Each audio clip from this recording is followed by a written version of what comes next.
rankings released this past Tuesday. Not a lot of change in the top 5. Georgia, Ohio State, Michigan, TCU, Tennessee. Then we have LSU, USC, Alabama, Clemson, and Utah. With that, we bring in college football playoff expert Heather Dinich. Heather, thanks for joining us. All right, one of the 4 teams currently in the top 4. Who do you think ultimately doesn't make it? Well, I think Michigan and TCU are the 2 I would circle to answer that question. I say that because I think Ohio State is going to beat Michigan in the regular season finale, and I just don't have confidence that TCU is going to run the table and finish undefeated, and that's what the Horned Frogs need to get into the top 4, because they didn't jump Michigan this week. In spite of playing their best defense all season, I thought this was an opportunity, and by still hanging there, I think they're in a precarious position. To me, they have to win out. Like I said, I don't think they have confidence that they will. Georgia and Ohio State. Is there really a debate when it comes to Georgia being the number 1, or is it universally acknowledged that Georgia is head and shoulders above everybody else, including Ohio State, Heather? In the selection committee meeting room, Georgia is above everybody else. They talked about that this week. There has been separation created between Georgia and not just Ohio State, everybody else in the country. So that's the committee's number 1 team right now, and that's why I think if LSU beats them, they're in, because Georgia created that separation. And so to me, that lends further credence to the possibility that LSU could be the first 2-loss team in the college football playoff.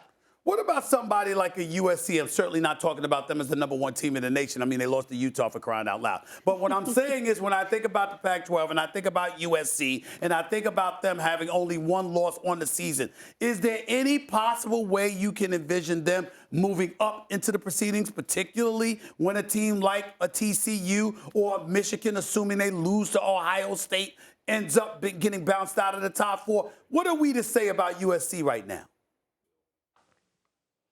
We will know a lot more about USC on Saturday, because they have a chance to beat UCLA, a ranked team, and if they win that game, they clinch a spot in the Pac-12 championship game. Yes, 100% USC can finish in the top 4. It's not a guarantee, but they can be in the conversation because they have a chance to impress the selection committee with 3 straight wins against ranked opponents. UCLA, Notre Dame, whoever they play in the Pac-12 championship game.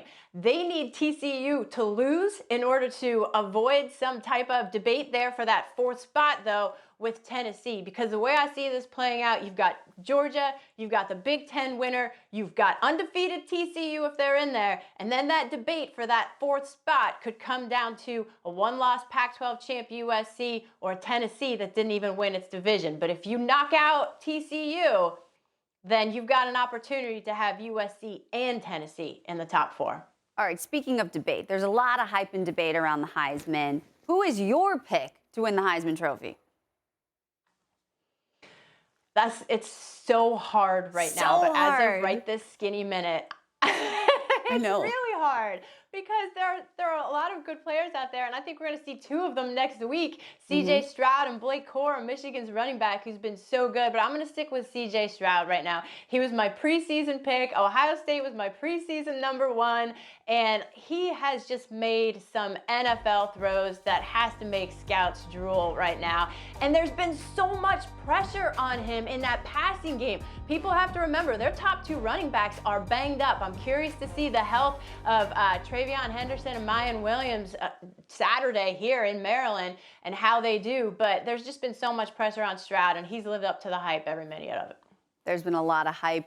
This college football season has been absolutely bonkers. Yeah, for y'all. I'm not happy. Alabama, I got 2 losses. I'm not happy about this. Not been great. It has not been great for me. Not been great. I'm so sorry, Stephen A. So sorry about that. Heather, thank you so much for joining us. They'll be back for sure, for sure. Thanks for watching ESPN on YouTube. For live streaming, sports, and premium content, subscribe to ESPN+.